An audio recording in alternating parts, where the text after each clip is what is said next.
Este é o Palácio Topkapi em Istambul, onde os sultões do vasto Império Otomano governaram por séculos. Eles eram os todo-poderosos, sua riqueza era legendária. Tudo o que eles tocavam era enfeitado com joias. Os sultões usavam belíssimas túnicas de seda apenas uma vez e depois as jogavam fora. Um banquete de gala exigiria 50 pratos diferentes, servidos em uma mesa de prata sólida. No interior do palácio, depois de passar por vários jardins internos, ficava o harém real. Centenas de lindas mulheres eram cuidadas e enfeitadas, enquanto aguardavam serem chamadas para satisfazerem ao sultão. Agora estamos nos aposentos do harém do sultão. Em um lugar imensamente confortável como este, havia muitos rivais ao trono. Muitas batalhas pelo poder. Um certo sultão dormia em uma câmara diferente do palácio cada noite para evitar ser assassinado. Obter o trono chegava a valer mais que os laços sanguíneos. Familiares conspiravam uns contra os outros. Tornou-se uma lei no Império Otomano e, quando um novo sultão subia ao trono, todos os seus irmãos tinham que ser mortos. Esta prática sanguinária finalmente provocou indignação quando um sultão mandou matar até a seus irmãos que ainda eram crianças. Os oficiais decidiram que seria melhor aprisionar os irmãos mais novos do rei. Eles eram mantidos em vários quartos em cima do harém, os quais vieram a ser chamados de gaiola dourada. Alguns eram mantidos ali por toda a vida. Eles desfrutavam dos luxos do Palácio Real. Eles tinham criados à sua disposição. Todas as suas exigências eram atendidas. Eles não precisavam de nada. E também havia chance de um deles se tornar sultão, caso o irmão no trono morresse. Mas algo acontecia com aqueles garotos que se tornavam adultos dentro da gaiola dourada. Algo acontecia com eles em seu confortável isolamento. Eles perdiam o rumo, perdiam a identidade, perdiam acima de tudo a compaixão. Deli Ibrahim tornou-se sultão após 22 anos na gaiola dourada. Ele sofria de extrema paranoia. Uma vez mandou afogar 200 concubinas no mar de Bósforo. Outro homem que surgiu da gaiola dourada, Osman II, às vezes usava prisioneiros de guerra como alvos vivos de arco e flecha. Quando um príncipe chamado Mustafa saiu de lá após 14 longos anos, ele estava totalmente louco. A grande maioria dos sultões que saíram da gaiola dourada eram ineficientes, corruptos ou loucos. Eles eram consumidos por intrigas do palácio. Eles tinham dificuldade em lidar com problemas fora do seu luxuoso palácio. Muitos, de fato, acabavam sendo dominados por mulheres ardilosas de seu grande harém.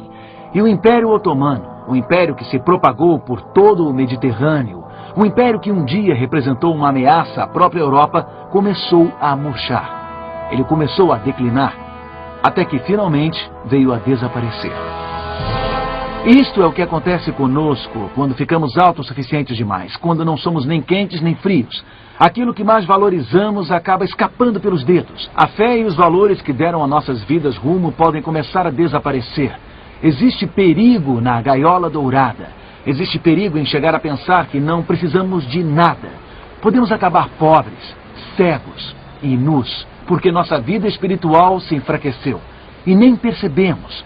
Este foi o problema que o grande médico diagnosticou em sua carta à igreja, em Laodiceia. Esta é uma carta especialmente importante porque Laodiceia, a sétima igreja, representa a igreja de hoje. Esta carta faz parte da descrição que Deus fez de seu povo ao longo da história.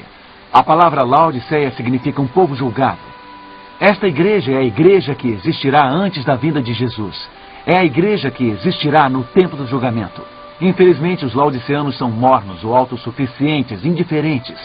Vivendo no mais emocionante período da história do mundo, eles deixam de captar a urgência do momento. Eles deixam de entender o significado da ocasião. A última igreja de Cristo, Laodiceia, encontra-se a um passo da eternidade. E, no entanto, adormece confortavelmente em sua morna complacência. Ela vive nos últimos dias da história, mas não consegue reconhecer a importância do tempo em que está vivendo. Cristo está batendo na porta do coração de Laodiceia. Ele faz um apelo para que ela acorde, para que ela entregue a sua vida a Ele, para que aproveite a oportunidade do momento, para que proclame a palavra do Senhor e prepare o mundo para a sua breve volta. Então, qual é o remédio recomendado para curar os males de Laodiceia? O que nós podemos fazer em relação à mornidão em nossas próprias vidas cristãs? Será que podemos reverter esse lento e constante declínio? Sim, o grande médico oferece um remédio. O que ele nos diz, surpreendentemente, é para sairmos e comprarmos 3 coisas.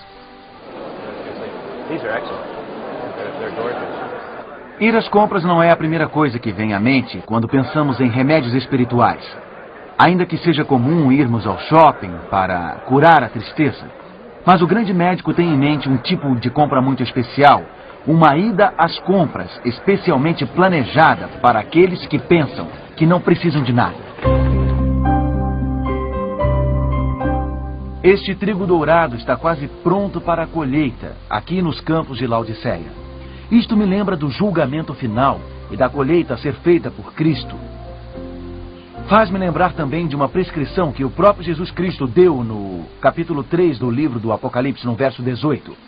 Aconselho-te que de mim compres ouro refinado pelo fogo para te enriqueceres, vestiduras brancas para te vestires, a fim de que não seja manifesta a vergonha da tua nudez, e colírio para ungires os olhos, a fim de que vejam.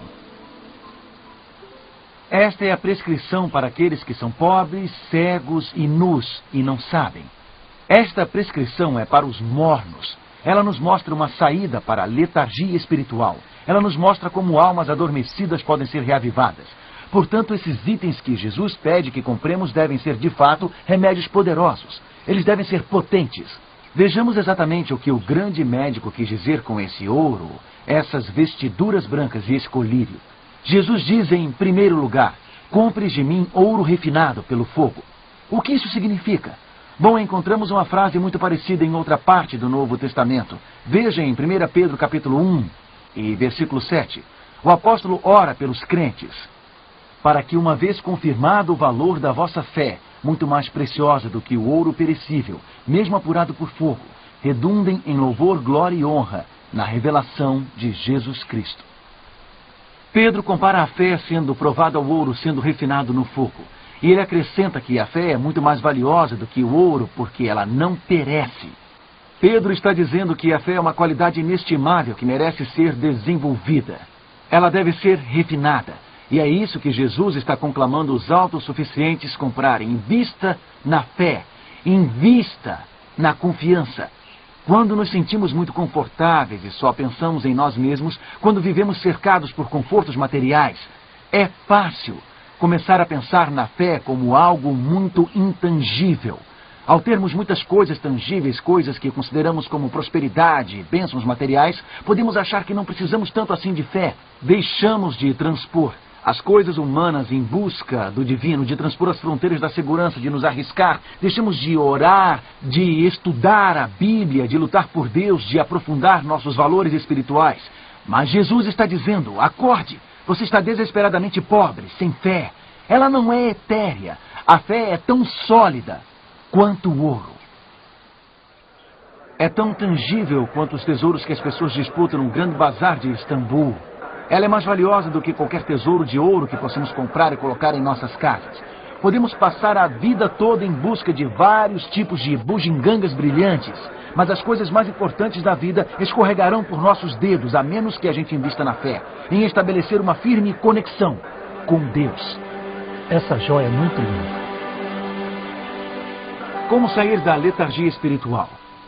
Primeiro, dê um passo em direção da fé. Transponha as fronteiras do seu conformismo. Assuma um novo desafio em